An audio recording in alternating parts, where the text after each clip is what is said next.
Hello everybody, my name is Christina for eMentoring Africa and welcome to the Mentors Parlor booth. And this morning we are proud and happy to have our first guest, and I would allow him to introduce himself.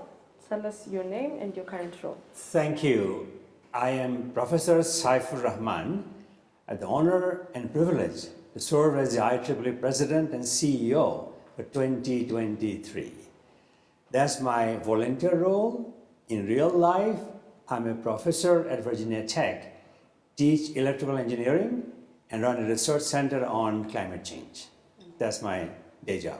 Amazing. So tell us a little bit about how you got to your career. Did you choose it, and how was it for you at the beginning of your career?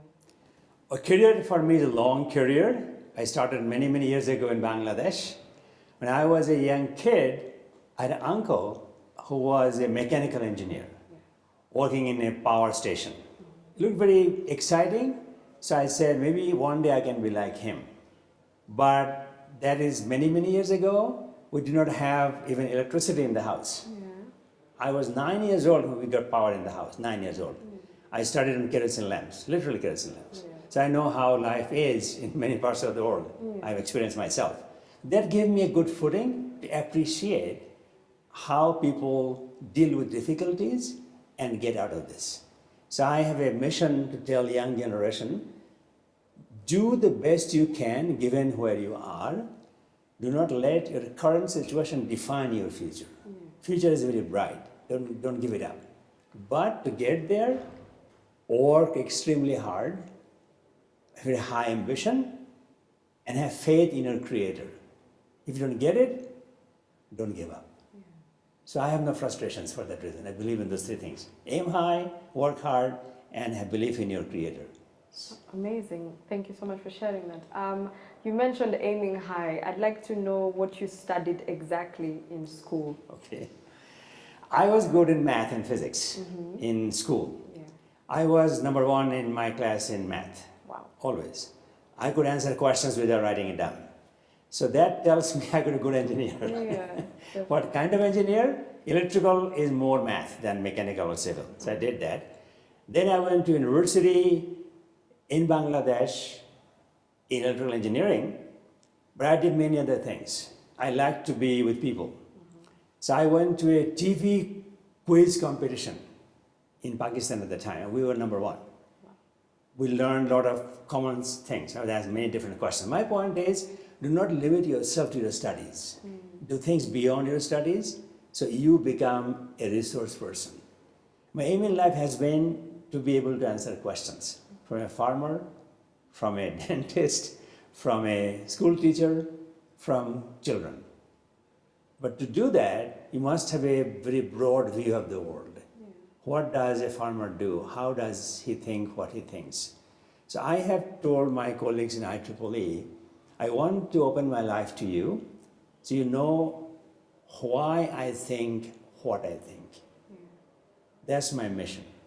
So you can ask me why I do this, because I am fortunate to be exposed to many different kinds of people globally. I've been to 60 countries. I lived in 5 countries. Wow. US, Bangladesh, Ethiopia, Indonesia, and Japan. I lived there. I speak multiple languages. I enjoy that. Yeah. So my point is, be open, be flexible, be a student all your life. Learn. Wow. It works for me. I like the point where you're saying learn, because there's something I always say, be a sponge, always absorb the knowledge that you get around you. Thank you for sharing that. So I want to know, in brief or in detail, however you want, 3 highlights of your career. I know right now you're like at the highlight because you're the president, but I want to know 3 highlights, however small, but something that meant so much to you and, you know, made you be the person that you are right now in your career. For one to be able to move on with life, they need recognition every step. So I was fortunate to have good teachers in high school and did well in our exams. But I was also recognized by my colleagues. They made me elected chairman, student body. I was 19 years old at the time. So that gave me a lot of self-confidence. I can do this. You meet with ministers, you meet with other delegations. In 1971, Bangladesh became a country, 71. I was 20, 21 years old at the time. A delegation from Russia came. I could speak with them because I was student leader. That gives me, even today, the feeling that you can do it. But you must prepare yourself to learn about other cultures, other countries. So that's number one. Number two, as I moved up, I came to US in 1974 as a student, and I did well in college. Then I got a job at a university as an assistant professor, did well. Then I began to volunteer for IEEE, volunteer. I became a section chair like her now in Virginia. That gave me a lot of confidence that it can be done. Number two, I moved up in IEEE, different levels of responsibility. Then my friend said, do the final thing, become president. Do the final thing. But that's not easy. You have to be visible in the eyes of members in 100 some countries. But I can visit them easily. So you do some work, do conference presentations, and you give people respect and give them what is their thinking, give it a life toward the thinking, give it a life. Then they feel recognized. So my mission is recognize people.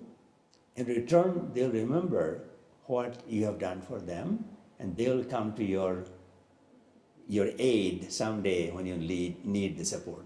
President job is not easy. You need a lot of people to work with you, a lot of ideas, a lot of people want to do things. So my job on the board of directors, 31 members of the board, 31, big board.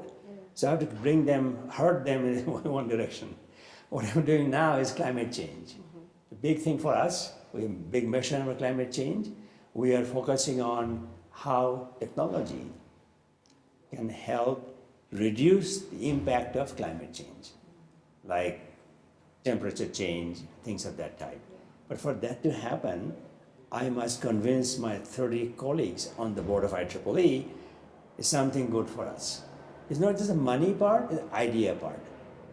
I had another mission that you have asked me before. I tell people, when you have an idea, do not think about money. Money will come. Money should not stop a good idea from flourishing. If that was the case, we would not have Google today. We wouldn't have Facebook today. Money came because they had a good idea. So I tell the young generation here, focus on the idea. Make sure you talk to your friends and colleagues that you are not the only person thinking that way, and then find some person with money to support your idea so that both of you can become rich someday. Yes. Thank you so much for sharing that. You've actually gone into a question I was about to ask you about your involvement with young people, because as eMentoring Africa, we mentor youth, and even what we're doing right now, we are recording it for the youth, for the future, storing knowledge so that young people can always go back, re-watch and gain some knowledge. So I'd like to know how it is what is your vision when it comes to youth and involving them in, for example, IEEE and the things that you do? That's my question to you. IEEE has this young professional group. They are recent graduates from college. And to me, they're the bridge between students and the working engineer in between. So they have a lot of ideas, sometimes very idealistic, not practical. I tell them, do not dwell on idea only. Talk to your seniors who have gone through what you're going through now and what barriers they faced to be where they are today, so that you don't get diverted and spend time without any accomplishment to count for. So that's my message to them. Work collaboratively and work in conjunction with your colleagues. Nobody can, today's market, say, I have a very unique idea. It's not possible. Ideas are all over the place. Who is successful, who can package the idea and bring it to the population. Good example. People say you should do a market survey for the idea. The good products, like you're not old enough to figure this out, thing called iPod, not iPad, iPod. It's an earphone. Yes. iPod. 15 years ago. Apple never had a market survey. Never. They figured it out and came to success. So I say, I do the same thing. I would do market survey. I have enough intelligence to figure out what you're thinking and give you some product that you'll like it. So that's my objective. Innovation, collaboration, coordination, and communication. ICCC, 3 C's. Yeah. Engineers are good in doing their job, they don't communicate very well. I tell the young generation, speak up and speak out what you're thinking so that you can be the conveyor of the idea that you have, so you become the owner of the idea. If you have the idea, but only have somebody speak for you, they become the spokesperson. They get TV interviews, you don't. Yes. So they become the face of this idea. I love that, you know. I really love what you said. You need to learn to get the idea and to sell the idea to Right. somebody else, and I really appreciate that. And any other final word you'd like to share with people that I've not asked you? Final word is, everybody has some creativity, I understand, creativity. Yeah. And why somebody is more successful than others? Because of environment. I go to many poor countries, the young kids. I got grandkids, 11-year-old. I see other 10-year-old grandkid in a village. Very smart, but they don't have the opportunity, education, awareness to get there. What is happening today because of internet, because of the connectivity, even in the villages in Bangladesh, in even Kenya, I've seen in Indonesia, I lived there, people can have smartphones. So I want to use the smartphone availability as a teaching tool to make this young 10-year-old kid in Indonesia see the world on his or her phone. That's my wish and my mission, make that happen. So they are not feeling left out because they cannot find information that a kid in Washington, D.C. is getting to them. So I am saying, final word, internet is a global equalizer. Equalizes the advantaged and disadvantaged one, rich and poor, because everybody can have access to the information bank using the smartphones. Amazing. I wish you the very best, and I hope all your dreams and all your vision may come to fruition. Thank you so much for having this interview with us. Thank you very much. Thanks for good questions. Thank you. Yes. Okay, Thank take you so care. much. Bye-bye. You as well. Bye-bye.